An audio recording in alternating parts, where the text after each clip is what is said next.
Hey everybody, welcome back to the SquadCast. Hey Mike, how are you? Hey Bob, how you doing? Am I on the right mic or not tonight? I don't know. Well, you're the right mic, of I'm course. the right mic. You're definitely the right mic. I am on the right mic. Okay. I had a great weekend at Planet Comic Con in Kansas City this weekend. It was a lot of fun. Where did you eat? I went to Gates because that's what Rick said was the place. He said you can only get the ribs and the beef sandwich and fries. You can ask for them extra crispy, nothing else. Don't do anything, or they're going to. And when I told people that that's where he was sending me, everybody said that's the place where they yell at you. You know, in the 21st century, you're just going to get yelled at. That's all there is to it. I understand. Hi, Sherry.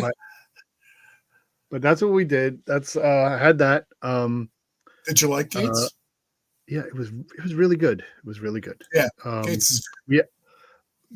Rick was wonderful. I got a lot of cool stories about you, which is good because I'll add those to the book. And no, they're good. They're good. I got a little bit more. That was nice. Talked about the Doom Patrol stuff and how that worked out. It was kind of cool stuff. All right. And just before I forget, because it's going to be a busy night tonight. We got two great guests on that we're looking forward to for everybody to see.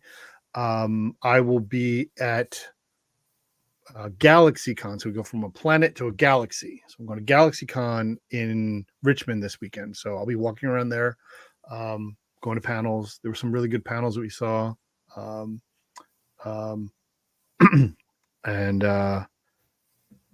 it's going to be good. It better be. You're going all the way down to Virginia. Well, it's only like really 2.5 hours from us, so it's just a walk. I mean, it's a quick drive, and there'll be friends there, so that's the best part. The best part is going and hanging with people and talking about comics. I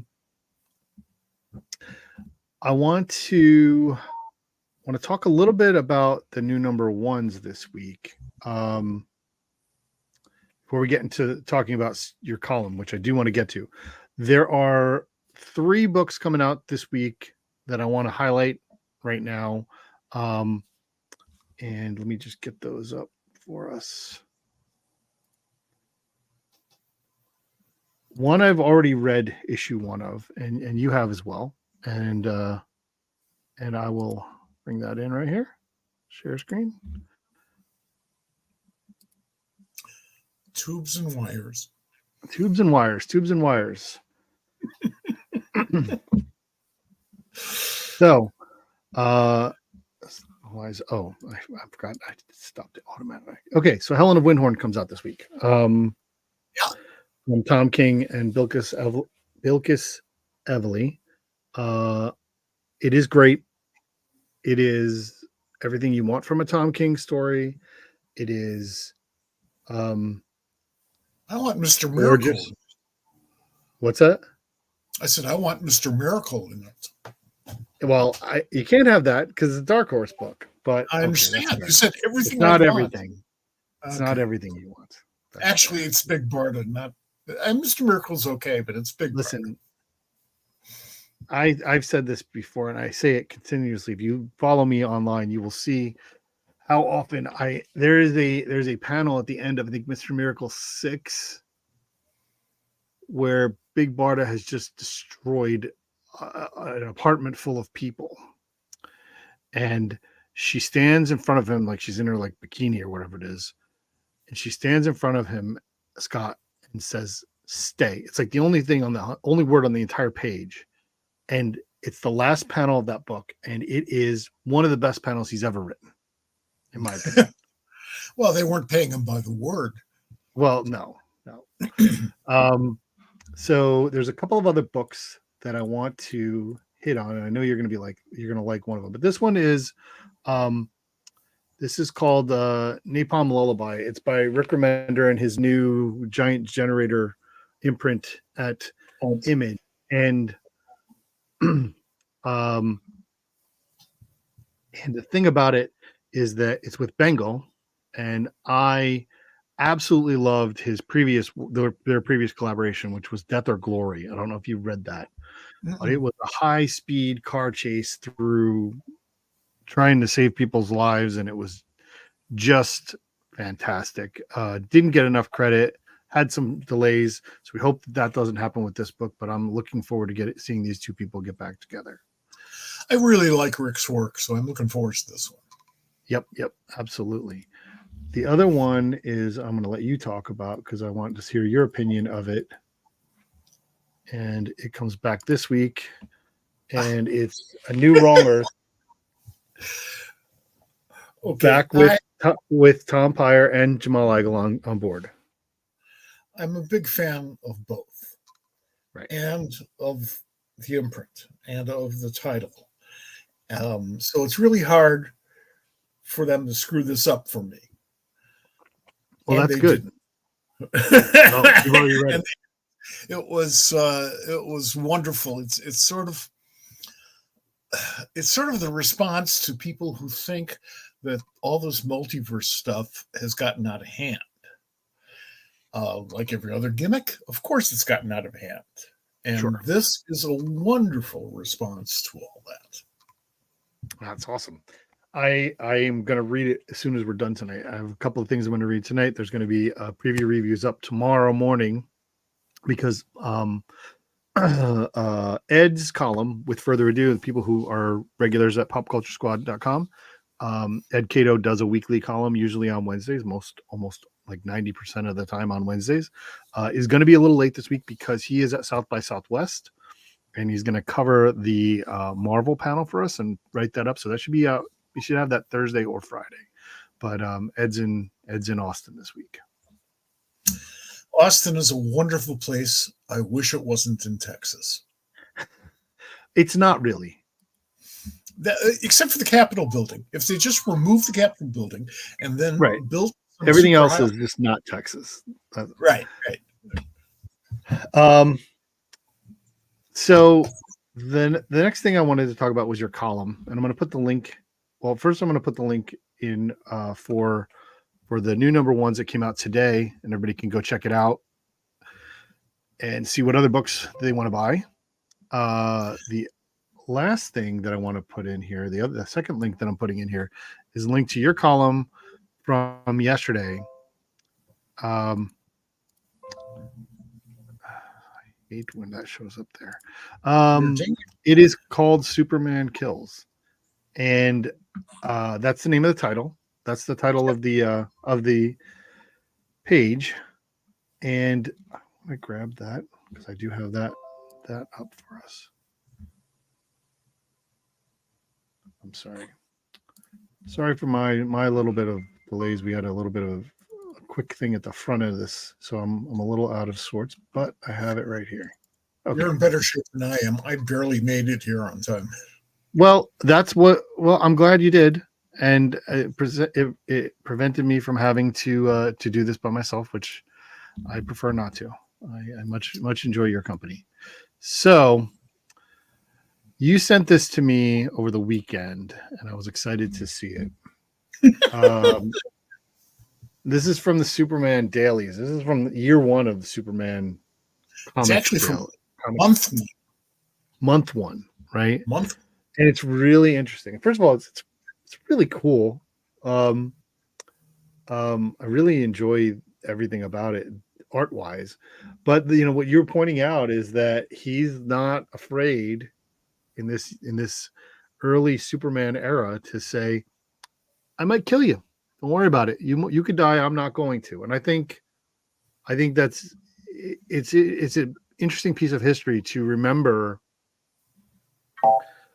what that meant.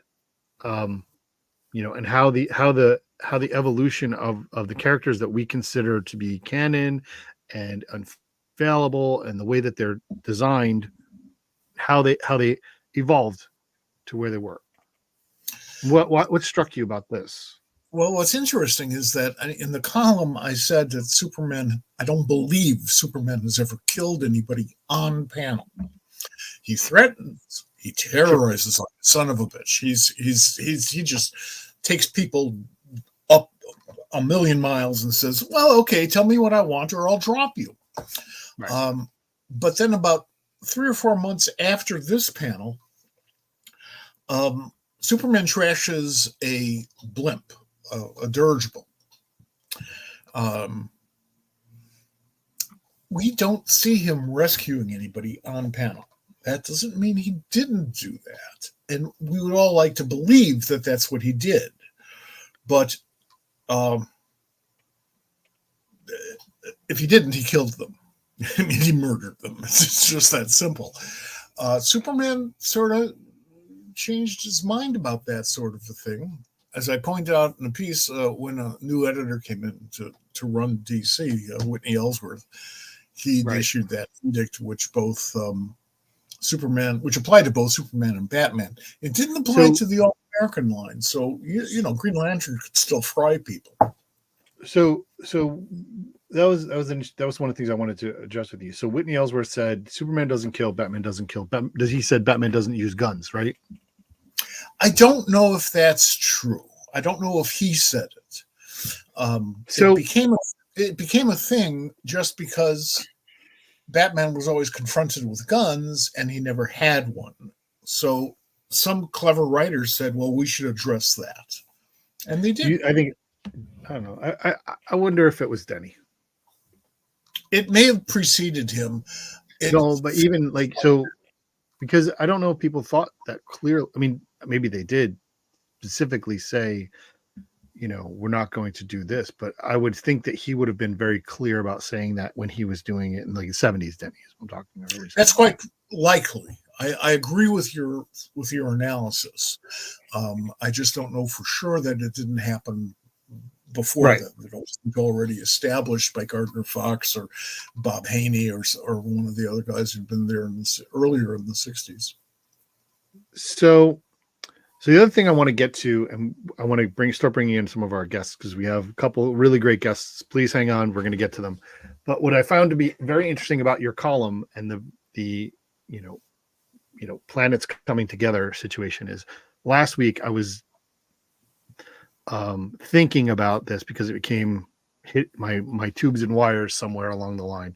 I can't believe I'm saying these words on this show, but so Zack Snyder was on Joe Rogan's podcast. Oh my God. There's nothing good about that sentence. What did you lose a bet or were you torturing yourself? I think it's Jamal's fault, but and I will blame him. But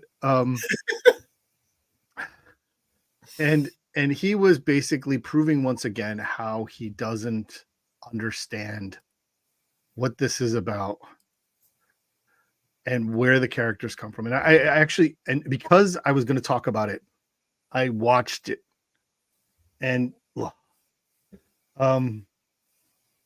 the interesting thing, because people have talked about it, and it's been kind of it made a thing in the news or the pop culture zeitgeist for a day or two, and he just has contempt for the fans, and that's what it comes down to. He has contempt for the fans of the property he's working on, and because he says that people refer to Batman as their god, and that he can't touch their god, and it's just contempt. But the other thing I found that is very clear is that he relies on the Dark Knight Returns as the gospel, and whatever was said in Dark Knight Returns is fine and fair play, and that's what he's going to explore with. Like when they tell him that Batman can't kill, he's like, well, I have to do that then because he needs to be challenged to that, and his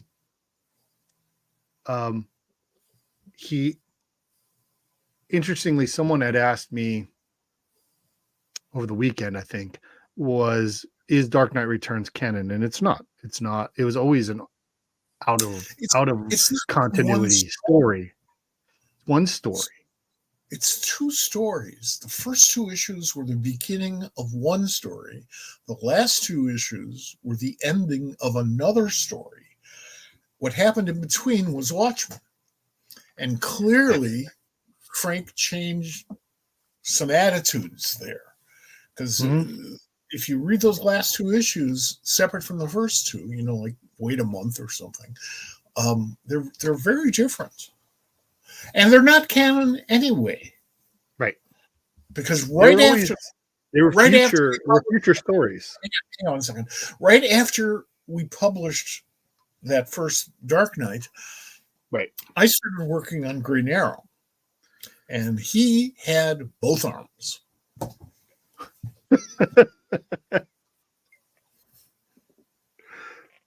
Was that Green Arrow or was it the series or Longbow Hunters? It's Green Arrow himself had two arms. Yes. With him. I was not sure if you were talking about Green Arrow or Mike. I wasn't sure. Through all of the work. Well, Mike, I'm not sure about, but all of the work that Mike did, that Sarah Byam did, whose greatest work is just about to be reprinted. It was Green Arrow. I mean, Frank's was not even absolutely this is how the future is going to be. Right. No one ever thought that was the case. Apparently, that's probably the only thing that Zack Snyder has read. So, we're done with that because I can't see his name anymore. I want to bring in our first guest, and we're gonna bring him in. We're gonna talk about his stuff for a minute. Our first guest we are the debut podcast that he has ever been on. His first Kickstarter launched today. It is, at last I looked, somewhere in the over 50% done, or close to at least 50% in terms of backing. Maybe I'm wrong. We'll get to it. But we're going to bring in my friend, Paul Eza. Hey, Paul. Oh, you're muted. Paul. Unmute you. Hey, guys. Thanks for having me on. We are very glad to have you on. You have a new Kickstarter coming out today, and I'm going to bring it in when we have already somebody saying they've already backed Heroes and Zeros. All right. Thank you, Diane. Why don't you tell us about Heroes and Zeros and what is this story that you're doing right now? Absolutely. So Heroes and Zeros is a story I've been working on. God, I think I started this back in 2017 in my ample free time that I had as a practicing attorney and, eventually as a new father. So it took me a while to write, but it's a story set several hundred years in the future. And I kind of took one of the concepts from X-Men of, powers coming through evolution. And thank you for mentioning, Bob. We're actually at about 60% funding right now. You can see up there. And what would happen if that was sort of the course of, accelerated human evolution? So we're set in a world where the majority of people now have some kind of power, whether, most of them have one, some of them have two, some have three. And the ones who don't have powers, who are the zeros, are sort of at the bottom of the societal hierarchy. So reverse that.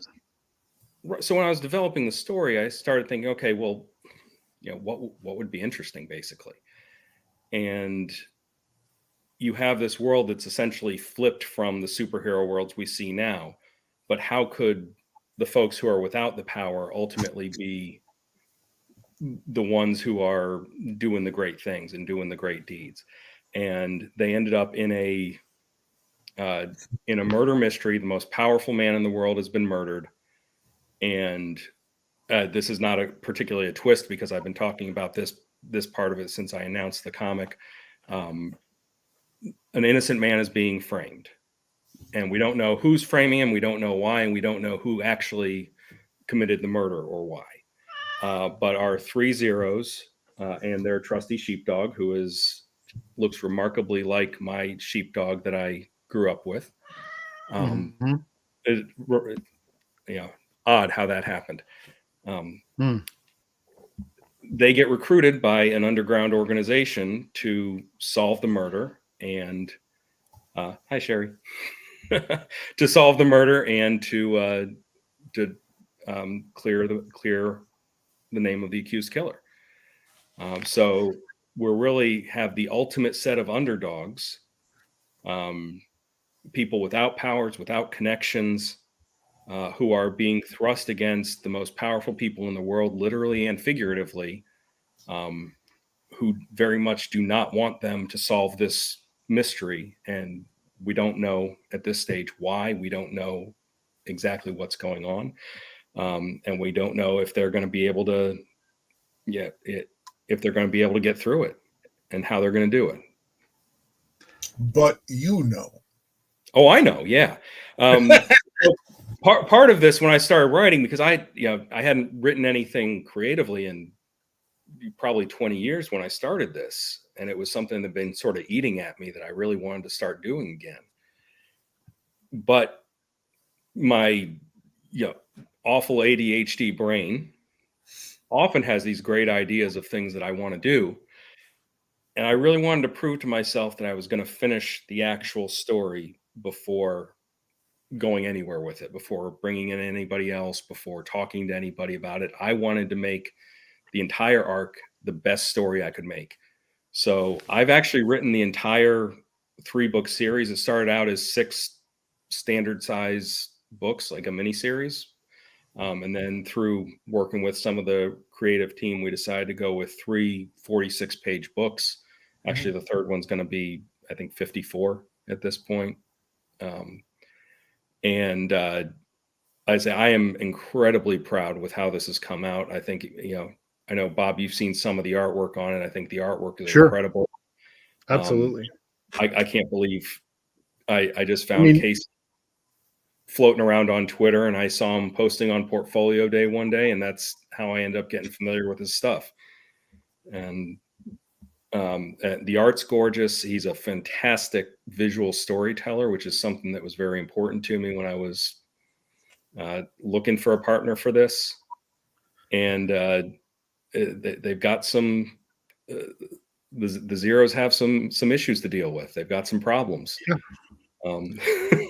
I read the preview, and I like very much. It's 17 pages of your first 46 or whatever it is, and I really like the way you set that up. I think it's a good lead in. It's definitely going to get people excited if they go and read that what you have put up there. It is, because it sets you up. It's a good first 2 or 3 chapters to this story, but when you get to that point, you're like, okay, well, I need to find out what happens here. And you've been hinting at this. We've been talking about this for a year at least now. You and I. But in actually reading the preview and seeing how it goes, one of the things that really stuck out to me is your reverence for superhero storytelling. And so what steps did you go about in developing this world, as well as you have in the first 17 pages? And thank you for that. And it's I'm glad you mentioned that, because it is very much I grew up with superhero comics. I absolutely, and there are homages. People read it, they'll see like, oh, I see what he's saying here. Sure, and to some extent, sure, when you're dealing with the world of superpowers, it's very hard to come up with a power of some sort that hasn't been done before. There's only but so many enhanced abilities a human could conceivably have. Sure. So many of these, we've got homages and we've got some callbacks to some of the classics. And I think you were asking, again, ADHD brain. I think you were asking me about the like, what's the process? How did you develop, all this stuff and get to this point of, because ultimately there's a story that you want to tell, right? And you're going to use certain, tools to get there, that are going to be in there. But you don't need everything. Some things you need more of, some things you need less of. Right. And I think my process is best described as fits and starts, especially with this book, because truth be told, when I started writing it, I had absolutely no idea what I was doing from the standpoint of constructing this kind of script. I obviously had the the love of the form. I had the love of the superhero comics, and I had the story I wanted to tell, but I had to teach myself how to write a comic book script. And there were some great resources out there, obviously, other than just reading books and sort of plotting out how you would have described a finished page. Gail Simone had her comic book school that she basically put up online for anybody to look at, that I Right. absolutely took advantage of, and that was a huge help. The editor that I've worked with, Devin R. Scott, he was an enormous help, just from the beginning, with some of the things that, since I'm not an artist, I'd write these things out, and it would seem perfectly fine for me to put all those words in one panel, but then he'd get back to me like, you're going to need to either get more panels, lengthen this scene, or cut the words in half. And just working with him at the early stages really helped me sort of fine tune how I was doing it. Which did you do? Which did I do? In terms of expanding the story, cutting the dialogue? A little bit of each. Okay. It depends on the scene. It's a bitch to learn how to write visually. And people think that they can do it because they grew up reading comics, and I still read comics, and we live in a very visual society. That's true. But the thought process itself needs to be developed and honed. It's a bit like going to law school, actually, except more people will like you at the end. Yeah, I would hope so. You try. That's the goal right here, to get more people to like you. Yeah, that's everybody's goal. Part of it too, and one of the reasons I'm so happy I ended up working with Casey. I feel just so lucky that I was working with Casey Cavedo on this, because he's also been great from the beginning, and he wasn't shy about telling me, hey, we need to move some of this stuff around. What if we do it this way? Making suggestions and kind of helping me along with a lot of that stuff. And he's been 100% a partner all the way through. And so he's led me through. Devin has had a huge hand in leading me through that as well. And that's sort of, it did take me 7 years to get to this point, but Sure. that part of that was also my determination that I wasn't going to go forward with trying to make something until I was confident it was the absolute best comic I could write. And that's when it was time to start pushing it forward and really getting some people to help fine tune it. So how long did it take you to get to the point where you were happy with the direction you were going, the work you were doing, and you began to think, wow, what am I going to do next? I don't actually remember the answer to that. Because again, I had the general story in my head, but even that changed. I couldn't even tell you what the first version of that was that I thought I was going to write, because it's not the story I ended up writing. And I do know at one point, some of the characters that we were introduced to, two of the Zeros, Isaac and Cassandra,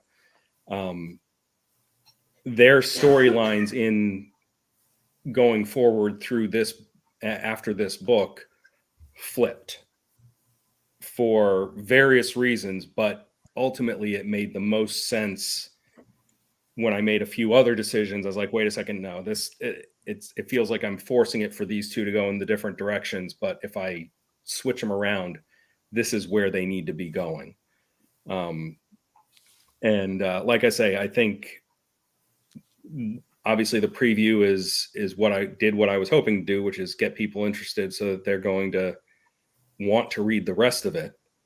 And the rest of this book one is going to be, you got a lot more action, you get a lot more drama between some of the characters, and then that just gets cranked up a notch with each successive book until we get to the conclusion of this arc. Great. You know, every once in a while, I will, and it's pretty rare, I will go back and look at the development notes of a project I had done just to see where we started and, you know, the evolution process. And of course, the original pitch, which is what sold me on the story, was barely still visible by the time we were done. But we had a hell of a good comic book, maybe even a better comic. You never know where you're going to go with this until you sit down and get dirty and do it. And then you realize, oh my God, everything I know is wrong. And then you got to put it all back together. Yes. And that's, that was a lesson I had to learn very quickly, because when you do get to one of those points where you have to, where you're just hitting a wall, and you say, and I can't remember where I read this specifically, but it was another one of these, you know, the resources that I was seeking out, but it said, hey, if you're writing and you're hitting that wall, it might be because you're trying to make the characters do something that they're not supposed to be doing. And the direction you're going in might not be the right direction. And I kind of took that to heart. And some of the changes I made throughout, where I would change direction of the story, and even if it would cause me to have to go back and rewrite half of the pages I'd written already, I was like, no, I was really glad I read that and really glad I remembered it, because that was some of the best advice. Whoever gave me that advice out there, thank you. Because it was some of the best advice that I got through the entire process. It's very hard for a writer to break in.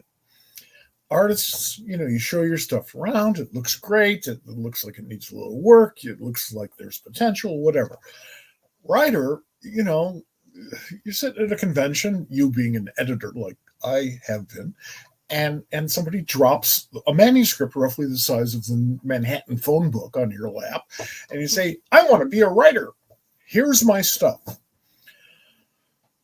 I'm sympathetic, but you know, give me the elevator pitch.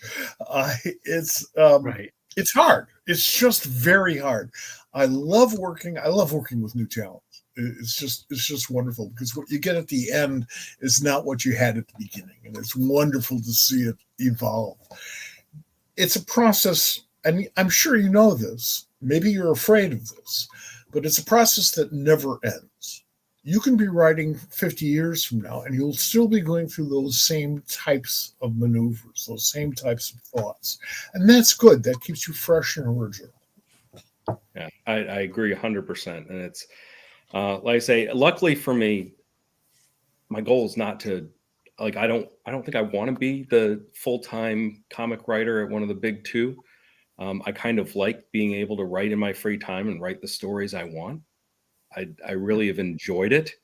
And look, if somebody out there wants me to write something, talk to me. I'm happy to, like, I would never consider it. But there's a lot of recovering lawyers who are now comic writers. But always have been.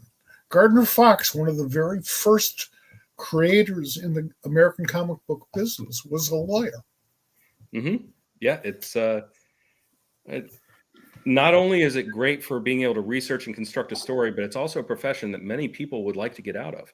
So, you know, I think those two things mesh together very well. And you're still, as they say, practicing law. I am now a mediator full time. Oh my! So that has been a fantastic. Oh, I've worked with people like you. You have, huh? Oh yeah, I have a lot of legal stuff. I'm 1,000 years old. But that's been a great move, and it's also given me a lot more time with my family and more time to focus on the comics. That's my cat. That's great. Okay. But Cats I know, Bob, I know we're on getting short on time here. I know we've got. Well, we are, but I do want to get to some. You are. I want to get Jeremy in. He's sitting there patiently, and I appreciate it. And we're going to get to some really cool stuff with him. But I appreciate you doing this again. We've said how wonderful it is, and I don't want you to leave. You can hang around, and we can talk, because Jeremy's got some experience, probably can talk to you about. But before we go and get to that, I want to talk about the stretch goals that are available on the Kickstarter. So you're gonna get there. I mean, it launched today, and you're 60% there.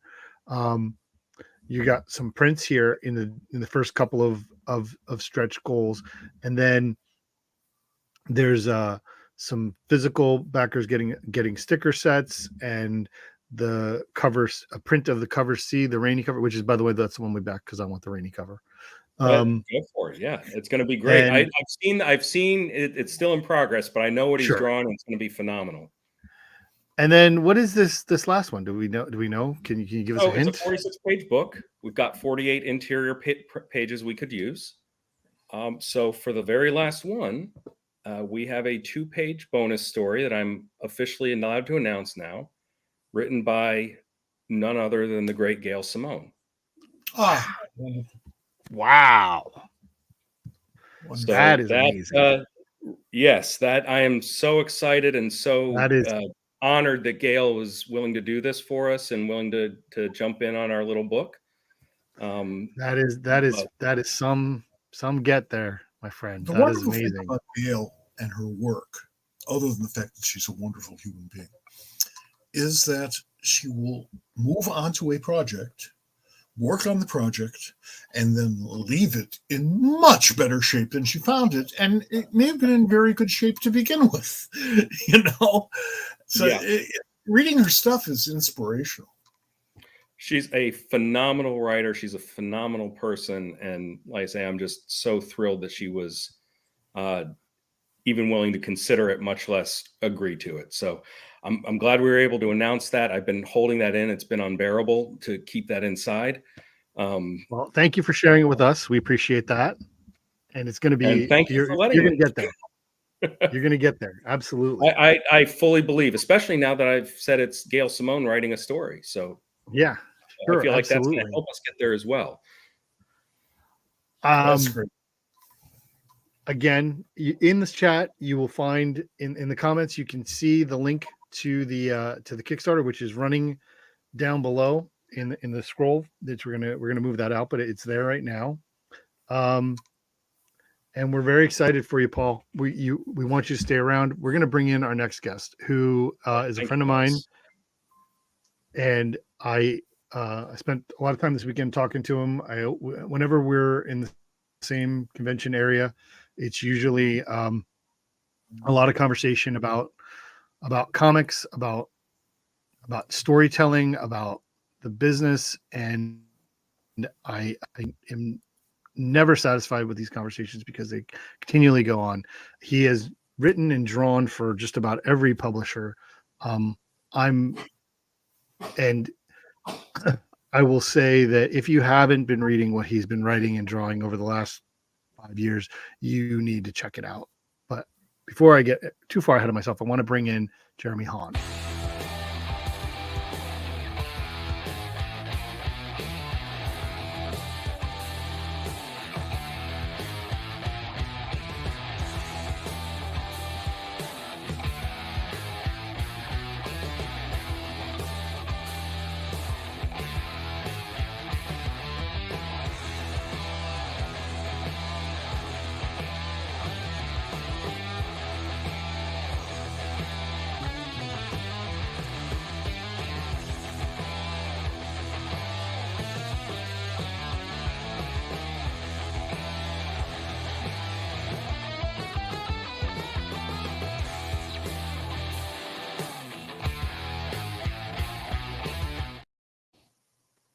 Hey, Jeremy, welcome. Hey, fellas, how's it going? Hi, Jeremy. Good to see you all. Hi, Jeremy. How's it going? As I mentioned, I'm a big fan. You know, you are. There's one of the things when we have conversations is how much you care about this industry. But I want to just go back to, you've been doing this a long time. And I don't mean to say that you're old, because you're younger than me, so that's fine. But I'm old. He's old. Yeah. But how did you know that this crazy medium would be the vessel for your creativity? Because you're a very creative person. So why did you know that the comic medium was the place where you needed to be? I fell in love with comics incredibly early on. I grew up with a single mom. We were incredibly poor beyond, we were lucky to have a TV sometimes, but a constant in my life was comics. Whether it was, she worked at a dime store whenever I was 3 and 4 years old. I would get the comics with the covers torn off. The guy that ran it felt badly for me and wanted me to have something. And so I read comics absolutely constantly. They were my first pop culture love. Movies, later I fell in love with movies with my grandfather. But, even though I knew that people made movies and stuff like that, comics was just where it was at. I was an artist. I never really differentiated between writing and drawing. It was just a thing that I did together, and it was all I ever wanted to do. You made the right decision. Did I? Are we sure on this? I'm Listen, you've been doing it. That's good. Keep that. You've been doing it for over 20 years professionally. That's fair. Yeah, right? It's crazy when you think about it. There's this thing where I think that no matter what, you always feel like you're brand new to the industry. You're just getting in. You feel like a young buck, and now I'm one of those. No, I'm not like Mike old in the industry, but I'm close. Sorry, I had to bust him. You wounded me. I wound with love. What before we kind of get into some other things, I want to kind of talk about this. What are you said you grew up reading comics. Like what are some of the comic stories that are in your mental vault of greatness? Like some of the things that said, like, I want to tell stories like this. Because they were such a constant, there were several different key points. For me, reading, 70s, especially like right away, 1970s, DC stuff was just the love of my life. Getting those crazy, fun Batman stories. I loved the Flash. I didn't always, again, because I was getting comics, from the spinner rack when I could get them, or from a flea market grab bag or something like that. There wasn't always the continuity. And I would read whatever I could get my hands on.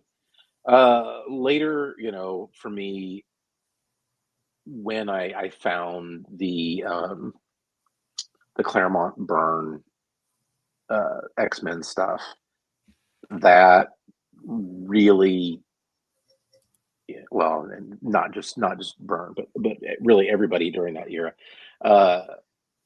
that really melted my brain. It excited me in a way that I just, I think there's a thing about being a teenage boy during that, or early teenage boy during that time. It was incredibly inspiring.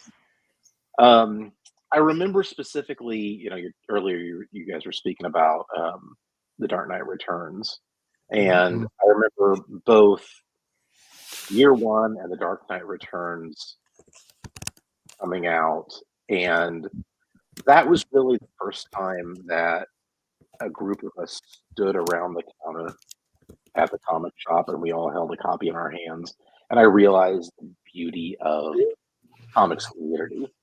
And that was a really special moment for me, and that at that point, I was finding everything from what was currently on the stands to, having people around the shop, be like, oh, you like that? Well, check out, here's EC Comics, take a look at these things. And, along the way, there were so many milestones, but there was just this constant of absorbing everything that I could, and it sure as hell made me want to do it. I was a precocious precocious reader.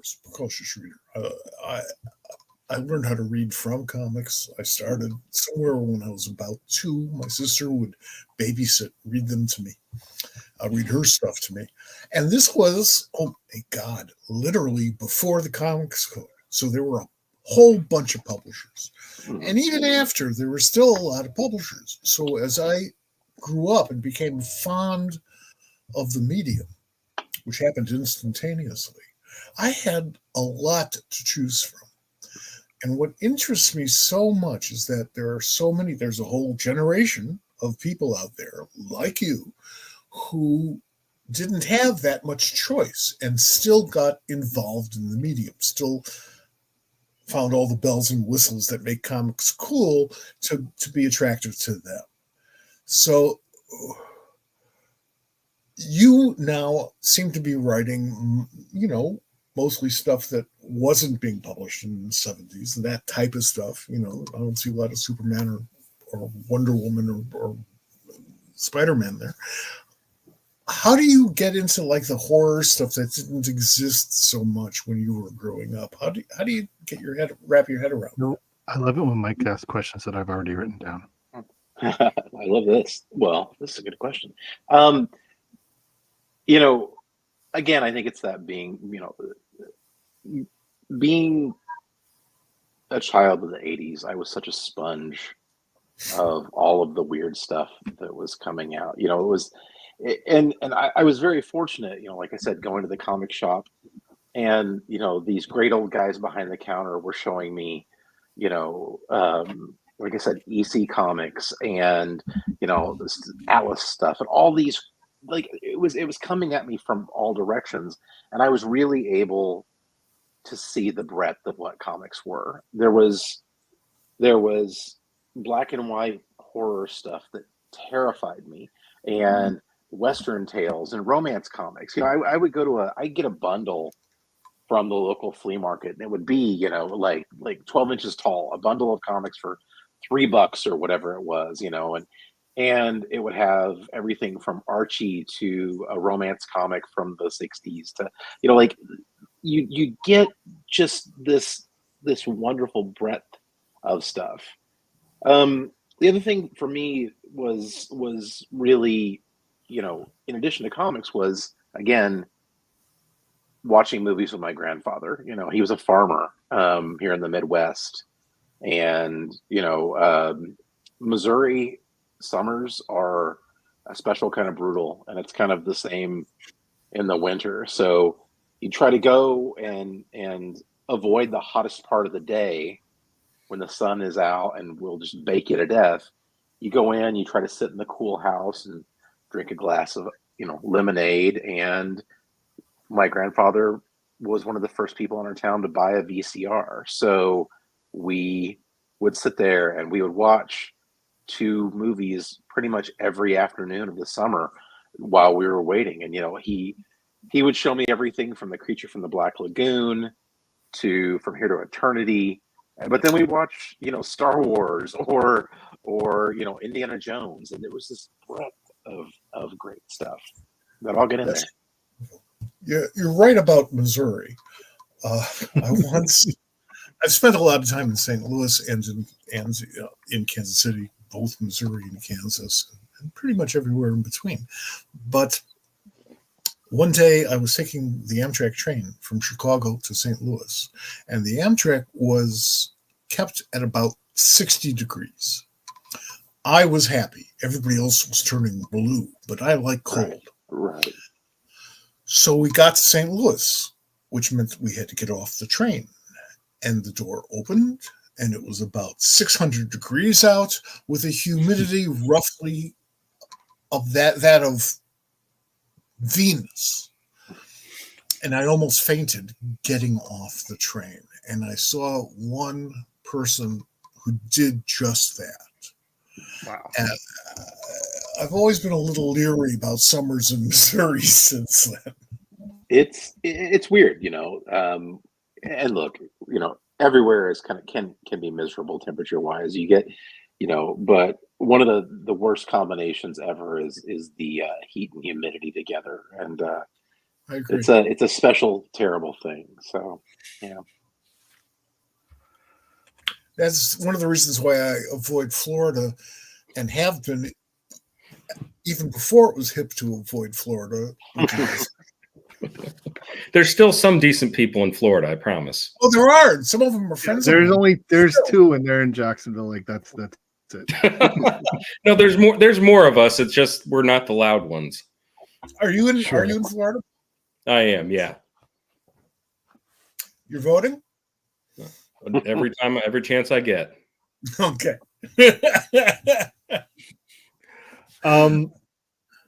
So I wanted you to talk a little bit. It's kind of plays off of what Mike said, and it's about the horror stuff that you've been working on most recently. And for those who aren't, haven't been reading things like Red Mother, Approach, Hauntology, 40 Seconds. So there's a familial theme? There's something that kind of brings them together. How did you come up with what is going on in that particular realm, not the other realm? And is that finished? Is there more to come in that area? Yeah, there's a lot more to come. I've just sort of started to break through on a lot of that. Okay. Growing up, again, finding prose was a huge game changer for me, and I found Stephen King stuff a little younger than my mom would have liked. Didn't we all? It really like I found a paperback of it and was terrified and obsessed. And there'll be a theme throughout this where you'll realize I was a very, very frightened child. I had a lot of change going on, and moving from the city out to a farm where it was dark and spooky was not particularly easy on me. So on one hand, I was scared of everything, but I was also fascinated by it. I was so drawn to things that upset me. If I would see, back in the day, they had a lot of trailers for just terrifying movies. Magic with Anthony Hopkins was one that really got to me, where it was just the dummy talking to the screen, and I just remember standing there horrified, and but I was obsessed with it. And taking it back, like Stephen King had a mythos that he built, and that really played into the Dark Tower books. He brought everything from it to The Stand, all these things, and kind of plugged them together in a larger mythos. And I always like that. I'm not a, I feel like it's a tricky subject. I love the mythos that Lovecraft created. I find him to be he was an abysmal person. He was oh yes, horrible on so many levels. But the mythos that he created fascinated me. I love. I've always been a cosmic horror fan, that sort of stuff, and I think that it really, when you're writing a lot and when you're putting out a lot of your own work, I think you start to realize that theme is a really important thing. And and I started seeing these same things popping up, and I was like, if I'm going to keep doing this in these, cool, fun little mini series jabs, why don't I connect the dots?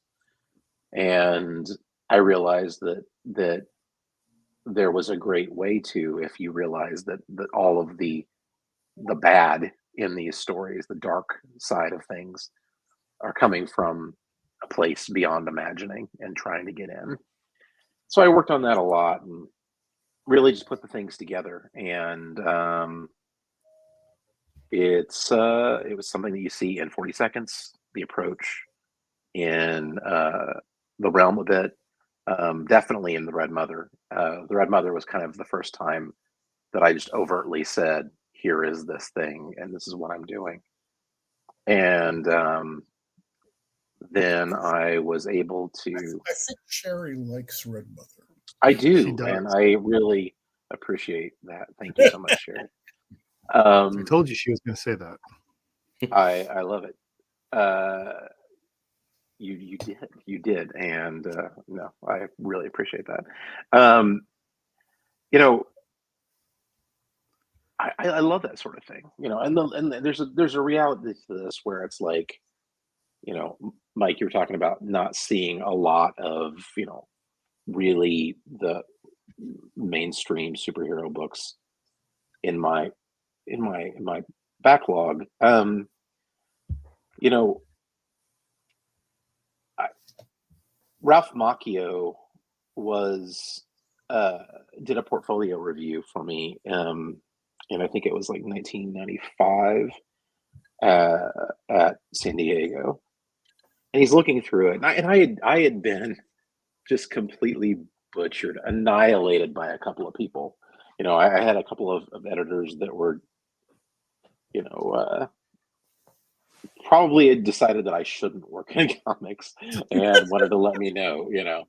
But Ralph was looking at what I was doing. They were all superhero samples, and he said, you know, I'm looking at these and I see that you deal with human moments in a really good way. He said that what you're doing here is something that, you know, he's like, do you like Vertigo stuff? And I was like, yeah, I really like Vertigo stuff. And he's like, would you want to draw Vertigo stuff instead of superhero stuff? And I was like, yeah. And he said, well, you're a Marvel, go over to DC. And I'm like,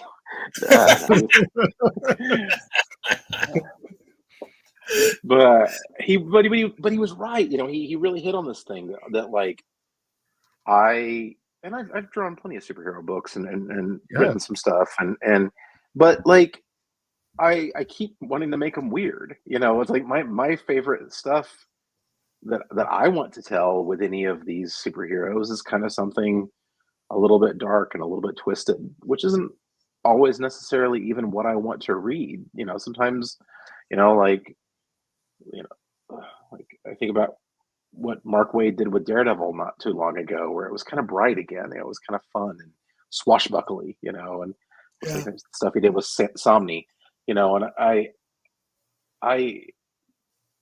like that sort of stuff. So I like the idea that I can tell stories the way I want to, and they're very personal to me. And let others do the important stuff. Is there a genre or two or three that both of you, both Paul and Jeremy, have not really worked in that you guys would really like to try? I And mean, I've not worked in any, so that's. Well, you're working in superhero. You're working in a superhero question. mystery. Superhero mysteries, which you've got. That's what you got under your belt. You've already written an issue, so you're good. You count. Sure. You're a comic writer. Well, you know, the view of comics by the real world is so much better today than it was at any point previously. And that's great because it's expansive. It is not just superheroes. So I do get really pissed off when people who are uneducated or unwilling to do their homework just only refer to comics as a superhero form. I recognize that in America, it primarily has been. Not so anymore. It wasn't true in the early 50s. It wasn't true in the 30s, even most of the 40s. It's nice to get back to be able to write in all forms, to be able to produce comics in all forms. We are storytellers. I Very think true. despite the best efforts of Marvel and DC, that it might be that that there are more comics that come out every month that are not superhero stories in America. And not that they're not trying to make 8 million Batman and Spider-Man books, but there's 2 new Batman books this week and a new Spider-Man book this week. So, but I think if you add up everything else that comes out on a monthly basis, I think it's fair to say that there are more non-superhero stories, or I hope so at least. Yeah. One of the things that gets thrown about a lot is people talk about comics as a genre, but that's not true. Comics are a medium, and Right. within that, there are so many genre. You there's so much you can play with. Yeah, Erica's right. Like manga. There's some manga for everybody. You'll look. If you're in Japan, you're on the train. You'll see a little kid reading some amazing, fun, big action-packed thing. You'll see a older mother over here reading, something very, very different. It's from romance to horror to slice of life, soccer comics. There, all this stuff is out there, and I think we're in a place now where we can tell those kinds of stories. We can tell what we want to, the way we want to, and I think going back to the question of like stuff that I would want to do that I haven't done, I think it comes down to like messing with the idea of subgenre, like that bashing together of two things that you like, I've done a lot of stuff that has real elements of like romance in stories, like examinations of interpersonal relationships. But I really love to do something that actually was more of like just like a pure love story. Probably would still have monsters in it somewhere or something, but we'll see. The comment about manga is critical in that it has opened up a whole world of different types of comics to American readers. And oddly enough, my favorite one from the last few years is a Batman story.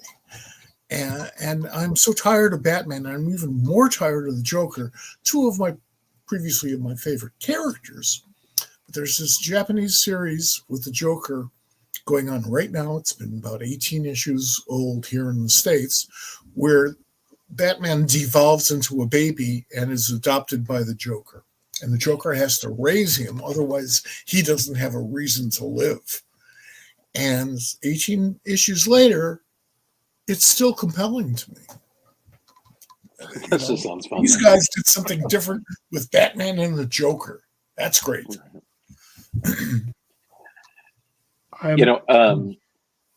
Please go ahead. No, I wanted to kind of, the fact that we have the two of you on is great. Thank you, Jeremy, for having Paul, join us tonight too as well. Yeah. And you have a super successful Kickstarter campaign in your resume. So do you have any tips for this young kid? Screw up. No. What was that like in terms of with Hauntology? You did amazing with it, and it's right here. But what was that experience like, and what advice do you have for Paul? You're in it now, and I think you've got all of the. I mean, you probably are getting some sleep soon. That's probably kind of nice. The first week is pretty brutal. I think one of the biggest things that I'm always telling people to understand is you're going to feel so exhausted by the entire process, and it's going to go on until the thing's in people's hands. Just remember the joy of each of these bits. when you kick off a project, you're talking about it every chance you get. You're on podcasts. You're doing everything you can. You're shouting it from the rooftops. And about a weekend, you feel like a real jackass. You know, you're I like passed that point long ago. yeah. Yeah. Well, you know, you're a lawyer, so you're used to that. But Yeah. but Great. Yeah. no, but like, you know, you feel like you feel exhausted by the process. You've asked everybody, you know, but then remember that like there are going to be people that you know and love that are people that you're like, I think I told you about this. That after the project has been fulfilled, they're going to be like, did you ever like, are you going to do that Kickstarter thing? And you know, because that's, you know, the way the algorithms work and all of this stuff, you can talk and talk and talk until your face is blue about these things. And yeah, some people are going to see that a lot, you know, all the time, you know, and you know, your partner or your family, you know, whatever, they're going to be, you know, a little bit tired of you talking about it. But there's still going to be people out there that want the thing that you're doing. And so just remember that, you know, it's okay. Just stay the course and keep pushing. And, you know, and um, also remembering that this is a step in the process. This is about building relationships. And for me, you know, Bob and I were just at Planet Comic Con in Kansas City. You know, cons are exhausting. Making things is exhausting. All of this is exhausting. But the relationships that you build, the friendships that you build along the way, the way that you show your audience that they truly matter to you. You're not just sitting in a tower somewhere writing pages and throwing them down and expecting your bag of mail. You know, you're connecting with these people because you care and they matter to you is an incredibly important thing. Thank you. You know, I've cut back on my convention appearances because I woke up one morning and realized that the last half century of my life was one long, never-ending comic book convention. But what I miss about not going all the time, what Bob is doing now, are the friendships that you build. And there are these convention friendships that after a while become real, genuine friendships, even if you've never seen that person anywhere but on a convention floor. Mm-hmm. You know, and that's a great opportunity that we have because we share, everybody, just about everybody in comics loves the medium.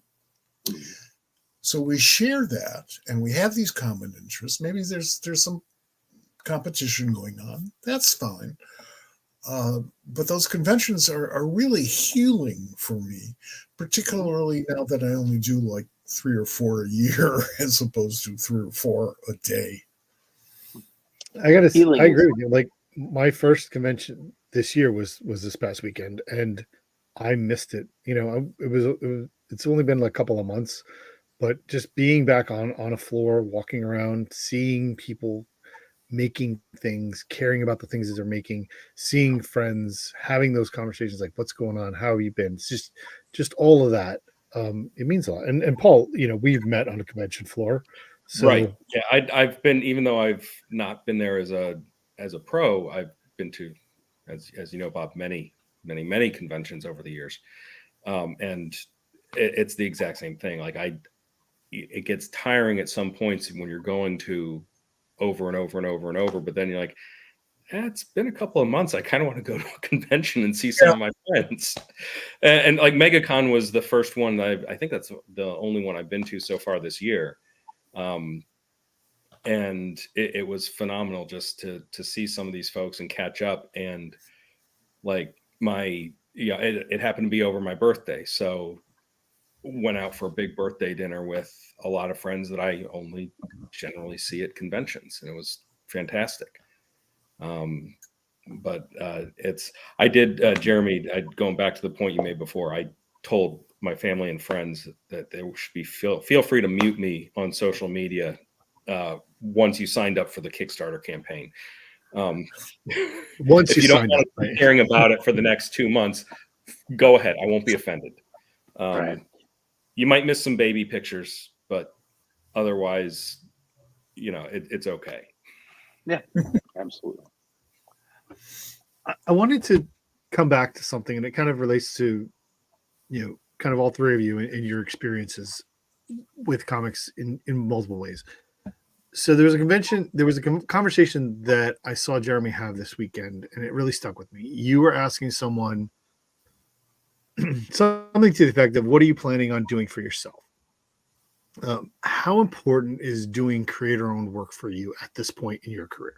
Like, how much is that the thing that what does it mean to you? When we start out in the industry,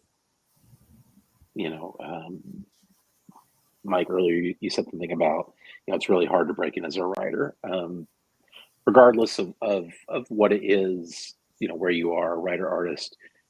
It's not easy. It's a lot of work, and it's even oddly, I think, gotten harder in some ways to break into some aspects of the industry, to break in, especially if you're talking about big two work, right?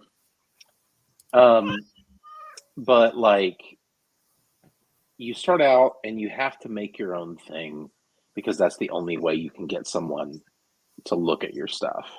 You have to prove that you can make this thing, and you put it out there. You work so hard on it. And a lot of times you're doing it because you want other work. You want to get paid. You want to make it your career. You want to work on the icons of your youth. You finally get that. You finally get the call. You get Marvel saying, "Hey, we want you to come work on this crazy event, Civil War. Come draw Captain America and Iron Man." And your mind's kind of blown by that, and you do it. What I found so often is that we work so hard on our own stuff to get into the industry, and then we hit this point where we fight like mad to get back to telling our own stories. For me, I love all of the characters that I talked about earlier. I'm honored to have been a small part of Batwoman, or Red Hood, or Captain America and Iron Man, or getting to do any of these things. I'm honored to be able to do that. But my heart is in telling my own weird, funky, fun stories. I promise you, hopefully I have a long career. But I guess I've already had a long career. But if I continue to have a longer career, I'll probably end up doing more stuff with the icons of my youth. But I'm still gonna keep looking forward to and pushing to tell my own stuff my way, because there is magic in telling other people's stories, but there's something altogether different and more special about telling your own. I love that. This is sort of a mantra of mine, and I pretty much say this every week on the SquadCast, but there's only one reason to work on like a DC or a Marvel property, but it's a very, very good reason. You want to be involved in telling a story about those characters. You got a great Iron Man story in you. You ain't going to do it anywhere other than Marvel, but that's not who you are. It's what you want to do. Who you are, you own. I mean, Paul, you are, and I said this, and if I'm the first person to say this, I hope so, but you are a comic book writer now, and you have done it. You've done that thing. It's going to happen. You're going to print it. It's going to be existing. It's something that has been a part of you for a lot longer than since 2017, about what you wanted to do. Do you said, I'm going to do this. I'm going to write my story, and I want to do it. I know we talked about talking to publishers and seeing if it would go that way, and you've decided to go, with Kickstarter approach. But like, what we're talking about here is, do you feel that this is what you want? This is the story you want to tell because it comes from you? It is, and that's Wow, that was cool. I don't know if we're still here. I can't hear you. I can see you. We can hear you. You're just not seeing you. We can hear you, Mike. Hey, Bob. Oh, got it. Okay. All right. So, yeah, I was saying, yes, that is the story that I wanted to tell. And that's, I think, again, I'm in a very unique situation because I have listened to a lot of people, went to a lot of panels about breaking in and took a lot of that to heart about people saying exactly what Jeremy said earlier, which is, you want to do it. Go write your story, go draw your story, just get it out there and start. The one piece of advice I obviously didn't take to heart was start small, do a 5-pager. Well, 150 do, because that's where I ended up. Right. But you overshot a little. but I'm not in the situation of, I'm putting all my eggs in this basket, and this is the only thing I ever want to do for a living. Like, if something I do hits big, great. If somebody calls me and wants me to work on one of their projects, great. I'd love to talk to somebody about that. But I have a career. This is something I'm doing because I really want to tell these stories.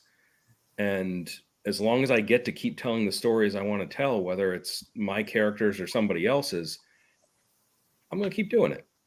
And I don't feel, I think, the pressure that a lot of folks do feel when they're trying to break in of, I want to be a professional comic book writer, and that's all I've ever wanted to do. Sure. I love it. I absolutely love it, and I'm passionate about it, but I don't need this to support my life. So that to me is a benefit, because I can just tell the stories I want to tell. For a long time, the people who came into the medium, 70s and 80s, that first wave of fans who became pros, we were very stilted in terms of being in the comics business. I was one of the few people who actually had careers, both simultaneously and previously to doing comics, in politics and broadcasting and writing and that sort of stuff, and just being annoying. Yet it surprises me how many experiences you can bring in just from observing Earth. It's not necessarily what you have done. That may very well provide a safety blanket financially, and that's great. I mean, you're going to go to artistic stuff, have a safety blanket if you can find one. But at the end of the day, you're doing what you want, and you're making a living, maybe not the best living you ever wanted, but that comic book thing, that writing thing, that drawing thing is going to continue to grow and may overwhelm you. Yeah. So watch out. I've already got several other things in my head besides the Heroes and Zeros that I'm going to focus on at some point. I'm focused on getting this one out there first, but yeah, right. I think that's very smart. That's very reasonable. Comics is show business. Breaking in, as we were talking about earlier, Jeremy, breaking in is tough, but it's like anything else in show business. There's millions of great performers out there, no matter what they're performing, and we only get to see very few of them.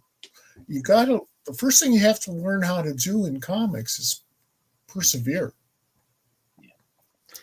That's the greatest skill you can bring to the table. I want because that I will want allow to you to develop all those other skills. I want to turn to Jeremy for a second before we get too late. Why don't you tell us what's coming next for you, and how does it involve Mr. McFarlane? Yeah. So I'm working on this obscure book right now. It's Spawn stuff. No. Um, I just finished an issue of King Spawn, working with Todd McFarlane. I drew that. Todd wrote it. It was a hell of a lot of fun because another one of those key points in my comic book experience was the image revolution, right? Getting to see these guys come and do a whole new thing. I was 15 and 16 years old when those came out, so they kind of changed my young, very, very impressionable mind. Um, I am currently now working on one of the new series that he is developing, and I'm going to be drawing that.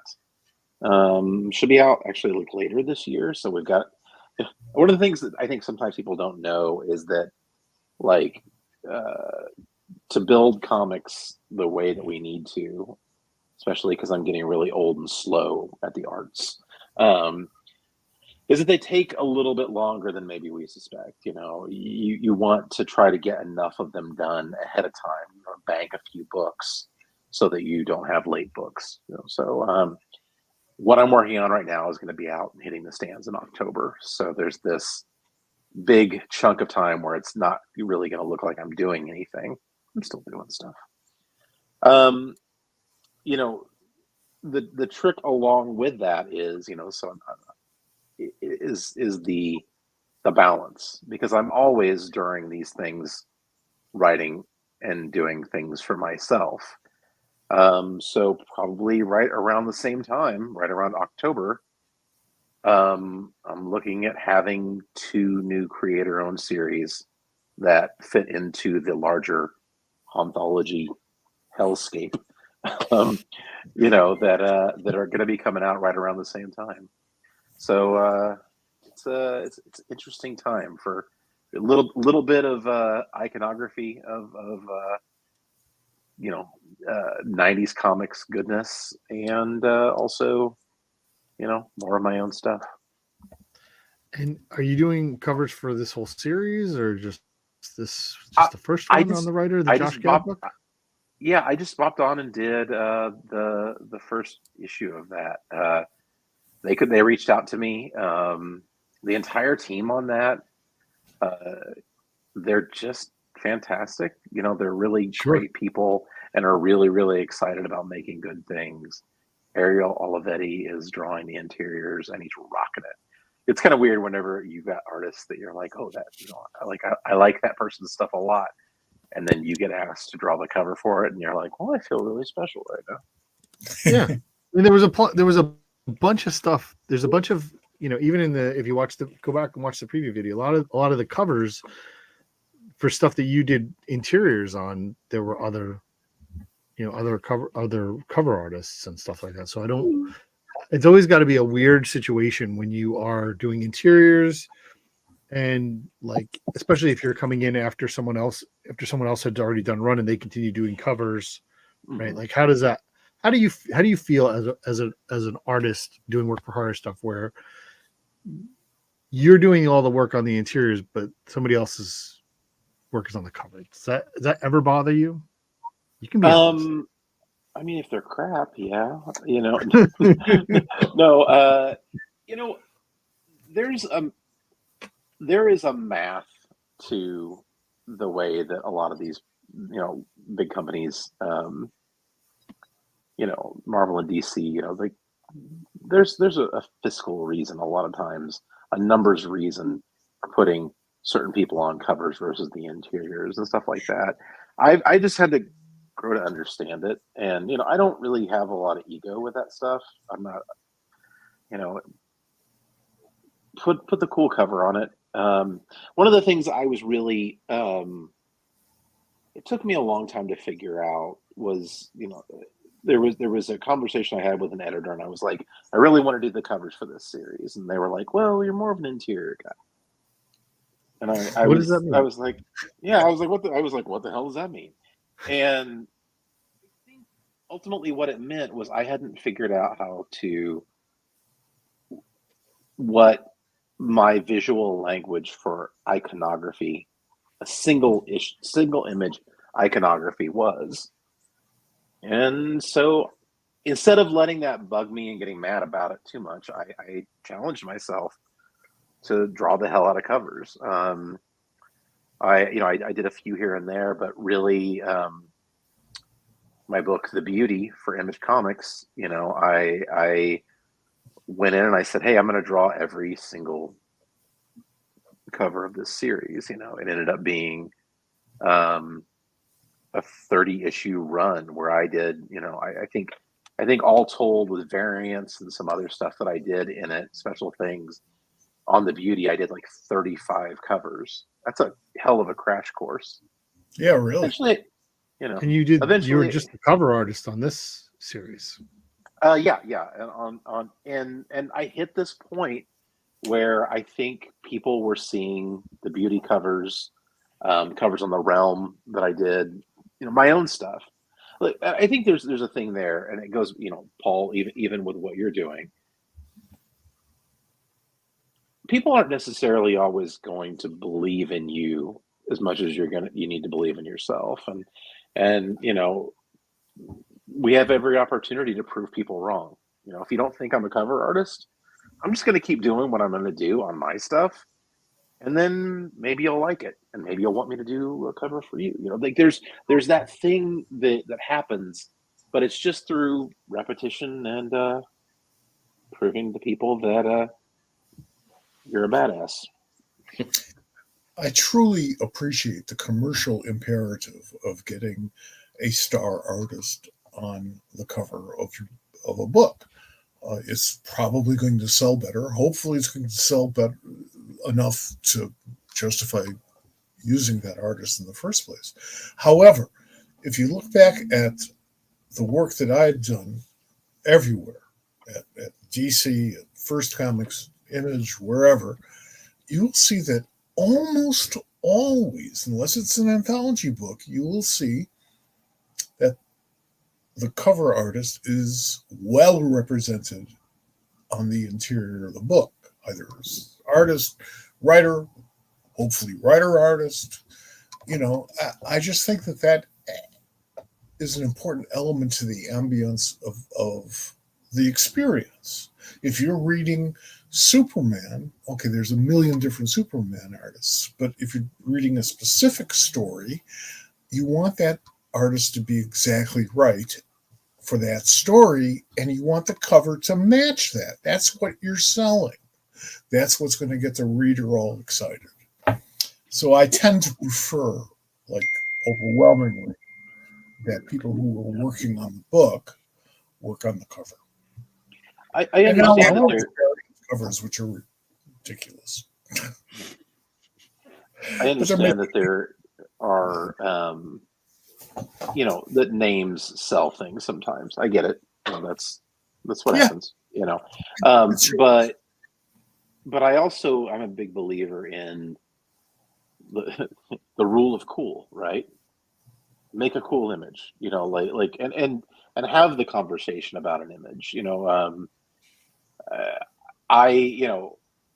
There was a variant cover that I was going to get to do for. I did Arkham Reborn. It was like the next phase of what Arkham Asylum was going to be, and so I worked on that with David Haun, and I was going to do a cover for it, and in this industry, a lot of times deadlines get really tight and they're weird, and people's availability on things is strange.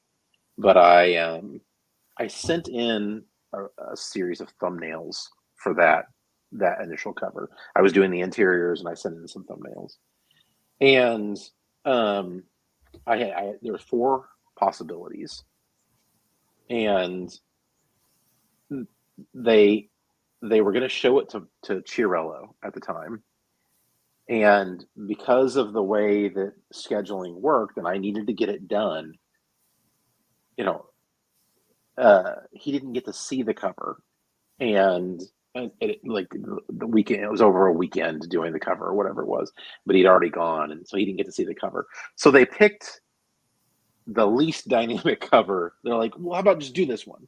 And it wasn't the one that I really wanted to do. I probably should have fought for it harder, but I did the other cover, and they were like, this is good. But then I got a message from them saying, hey, by the way, Chiarello really loved the cover that you wanted to do. And I was like, well, shit. Okay, this is rough. But so I think nurturing talent and really working with them to look at the things that they should be doing. And you're right, give the interior artist a crack at it. Let them do covers. It's important. I want to actually come back to. I want to expand on this conversation just a little bit, because there's a perfect example of a situation where, and Mike, if you have any insight on this particular thing, because you were around at the time. So Doom Patrol, right? When Rich Case and Grant Morrison took it over, Rich did like the first 8 or so covers, and then Simon Bisley started doing the covers, and Rich was doing the interiors the whole time. And some of those covers that Biz did were, they're iconic. It was like those covers became like, oh, what's the next cover going to be like? And that was the kind of thing. And I know that I had a conversation with Rich at one point, and he said that when on his last issues, he specifically said, hey, it's my last issue of Doom Patrol. Can I do the cover? Like, he had to ask for it. Yeah, that's something wrong there. There's something wrong there? Yeah, well, there's something wrong. He did get to do it, and it's really great. But like, what do you think?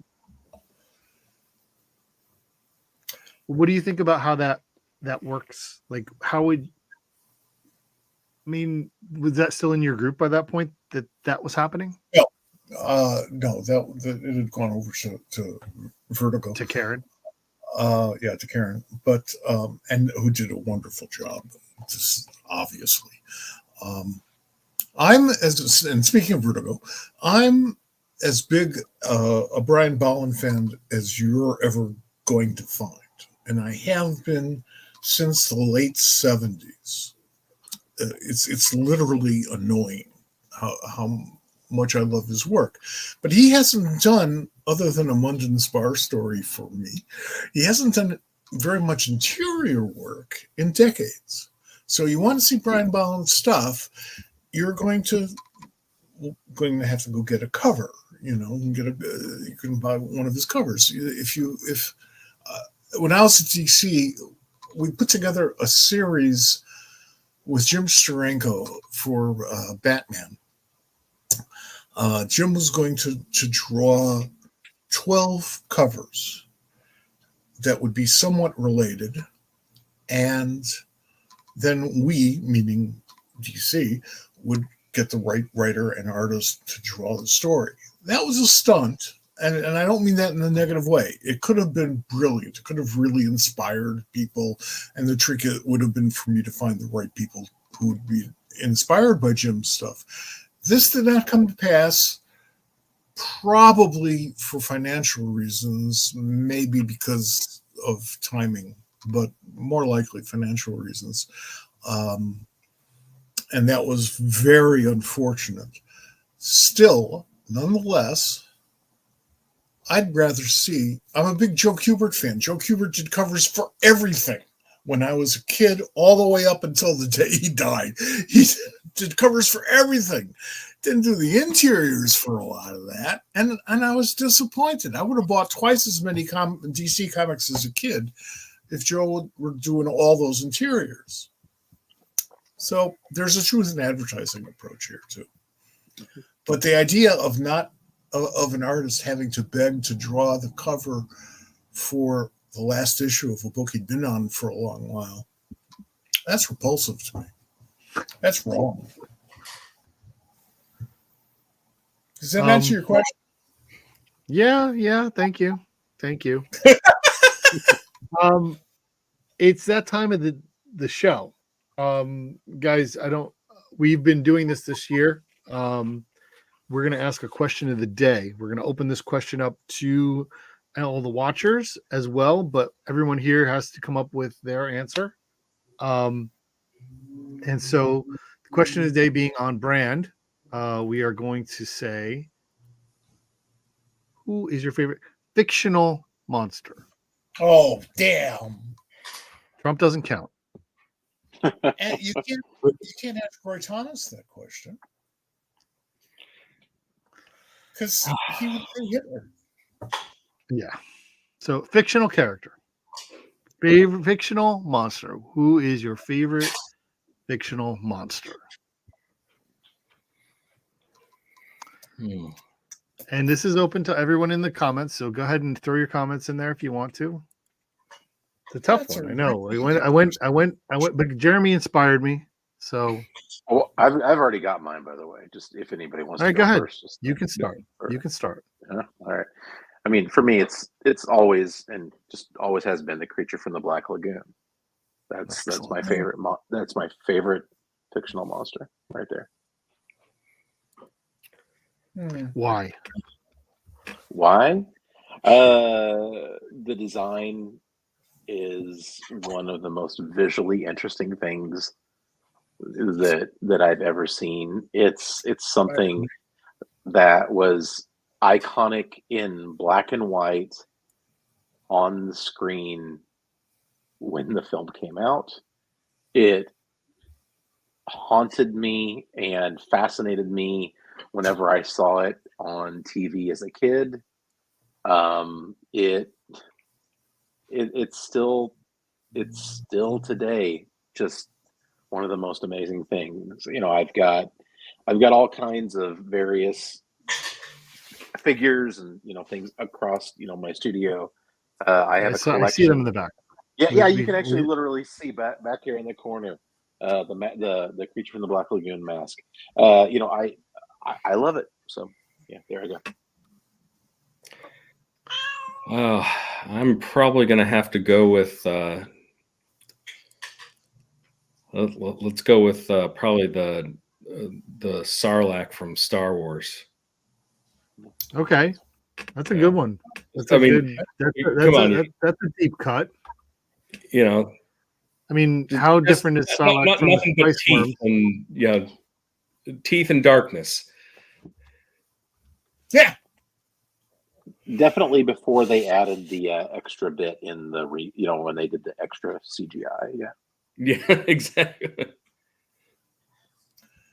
My response to that, since both you gentlemen cited movies, I would probably say M, the Peter Lorre movie, or Conrad Veidt's character in The Man Who Laughs. Those are the two scariest guys I've ever seen, and it's easier to scare me on screen than it is in a comic book because no stakes. Yeah. So the Conrad Veidt character in The Man Who Laughs is good, is a good call, and that's been terrifying me lately. Just you and I have had some conversations about that movie and stuff. Have you seen the film? I really want to, but I haven't. I really want to. I've seen enough images that I know I need to have something to hold on to or something. Right after you watch Casablanca. Yeah. That's all I have to say. I Mine, didn't see Erica's comment. I'm sorry, I missed oh, that. Erica. So Erica originally had said Carrie, and Right. we'll go back, and then she said, as a teenage girl, as a monster, I was a teenage girl. It was really compelling me. Oh yeah, so Carrie was as a monster is I get that. that's fair. I get that. That was now. Are we referring to the movie or to the book? I no, Yeah, I'm not sure. I'm not sure what her reference is, but I'm more familiar with. I'm assuming movie. We have Tom chimed in with Godzilla, which is a good to be favorite. A second, the I'll back Gamorrean that. Guard. Yeah, it's just fun. Yeah. Erica said both. Thank you, So Erica. mine is it's Frankenstein's monster. That is my favorite monster because as much of a monster as he is there is a an innocence inside of that character if it's done properly. And I'm getting on my soapbox here, but I am a huge fan of Penny Dreadful, the TV show that was on Showtime, and the way that Rory Kinnear portrayed Frankenstein's monster was the most perfect version since Mary Shelley, as far as I'm concerned. And because he wanted to not be a monster, but he Yes. was. Yeah. Frankenstein's monster is the only monster I can think of that I would want to go to lunch with. Especially Rory Kinnear's version. Well, that's true. Certainly true. Yes. That's great. I appreciate I'm that. lucky to drink water and talk at the same time. That's great. Well, you're a little delayed tonight. It's okay. We're working through it. You're a little bit delayed from us, but it's working real well. So I'm not. There's Connecticut nothing to is worry. back in time somewhat.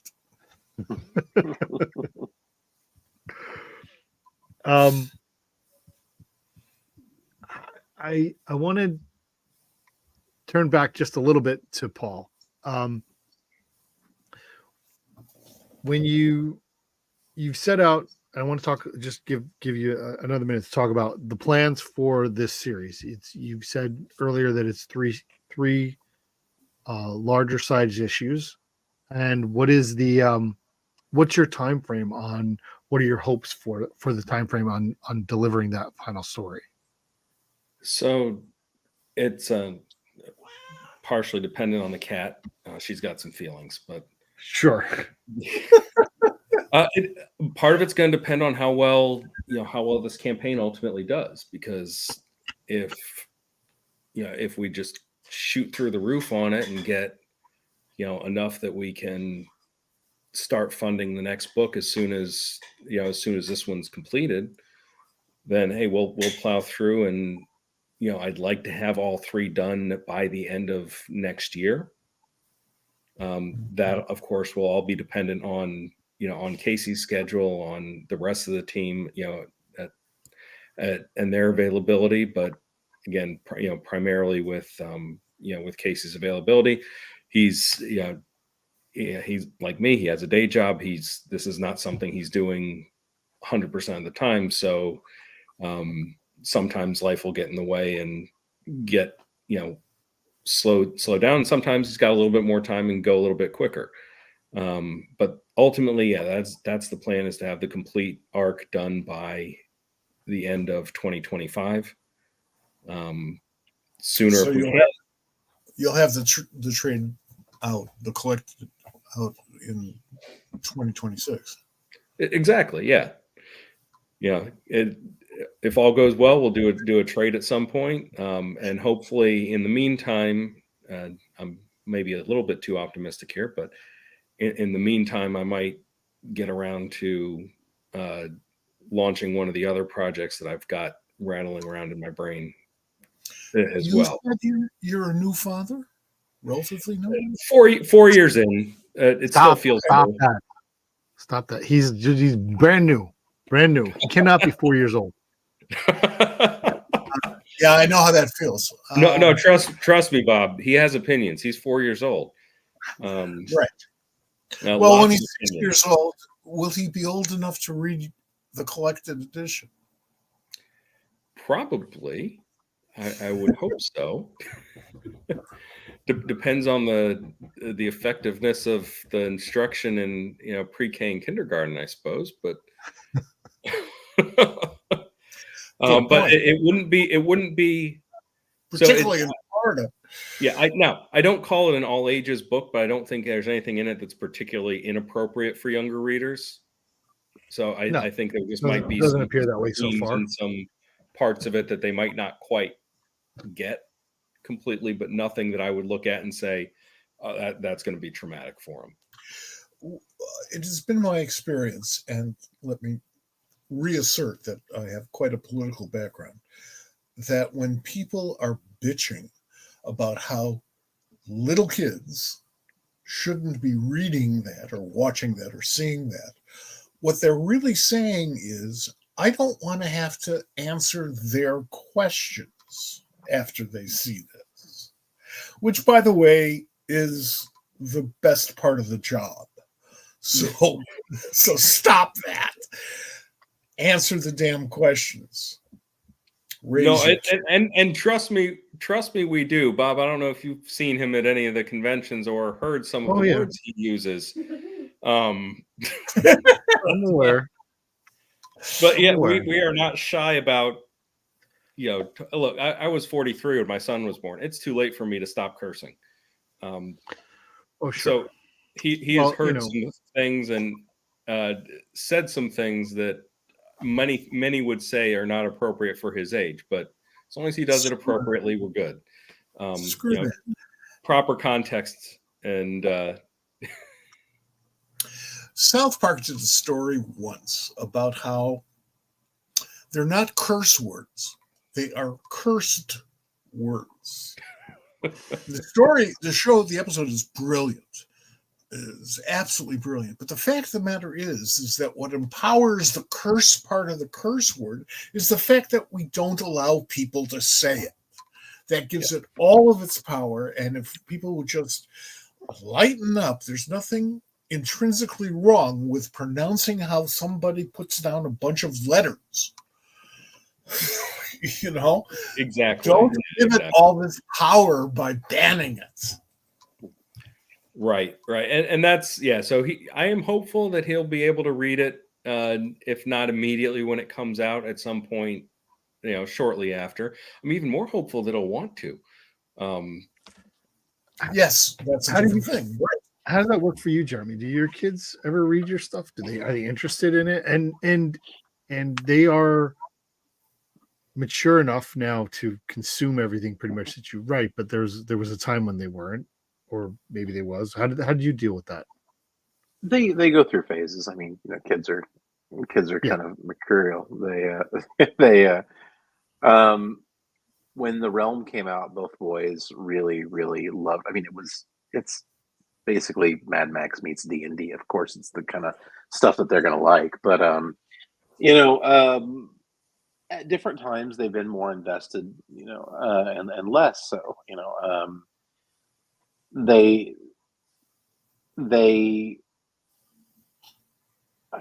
I never really held back what I did from them too much. I always just like I was doing a book called Berserker a few years ago. It's been a decade. It's more than a few. Yeah. And I was at the time, my studio was not finished out here. We're in the main house, and my oldest was pretty young, 3, 4 at the time, and so it was forever ago. Jesus, but he goes in and he looks up at my table and at the drawing table, and he comes out and he's like, "Dad, why did that lady's head come off?" And I was like, "Oh, and so yeah, this guy had ripped this lady's head off, and I drew it in all of the gory detail, but to Mike's point, we had a conversation about it, about stories and about storytelling and about what it meant and what it was, and I probably was a little bit more cautious about maybe just not leaving it right there, but they're perfectly well-adjusted young men now, so it's fine. Good job. Kids gotta learn. Adults have to learn as well. You never stop. Right. But sometimes heads come off. Yeah. By shielding kids, as opposed to explaining, talking with your kids, you're preventing them from learning. Part of the job is to explain your feelings, positions. Why can I not say fuck? Well, evidently you can. When I was a kid, they'd shoot you. He's the Antichrist. Boom. Okay. Well, I think we're gonna wrap up, guys. This has been a wonderful episode. Thank you everyone for watching. Thank you everyone for being here. I want to remind everybody again, go to the comments section of this podcast, and there's a link there to Heroes and Zeros Volume 1, issue number 1. Go check that, go back it, get them over the hump before the week is out. And there's links there for some interesting things going on at popculturesquad.com. Stay tuned to popculturesquad.com later this week. There's going to be a review column. There's going to be some stuff we're going to talk about what we experienced at Planet Comic-Con. There's going to be some hard-hitting, mild-mannered reporting from Southwest from Ed Cato. So please do that. Come back here next week on Tuesday, I believe. I need to confirm, but we have a commitment that we will have Philip K. Johnson as our guest next week. Good, you can talk all about probably be the guest the following week. Yeah, I want to talk about his new book that he's got coming out, and we haven't talked to him about the Hulk. Speaking of monsters, so thank you guys for being here. He's a franchise. Thanks so much. Thank you so much, guys. I appreciate it. Thank you, guys. This has been a wonderful conversation. This is really what I live for. Just sitting back for a couple hours and talking. This is great. Thank you all. And to our contributors via the internet, thank you for contributing. Please continue. Bob, I'll see you next week. I'm sorry, I dropped the wrong person. Hang on. Uh-oh. Come back to, you'll see me next week. What? I will see you next week. We will talk incessantly between now and then, I am sure. Folks, Feel free to write in and tell us if there's something you'd like to see or you'd like us to do that is, physically possible for us to do. Yeah. Hit us in the comments. Hit us at popculturesquad.com and make sure you go ahead and subscribe to wherever you're watching us from. Thanks very much for being here. All right. Thanks, folks. We'll see you next time.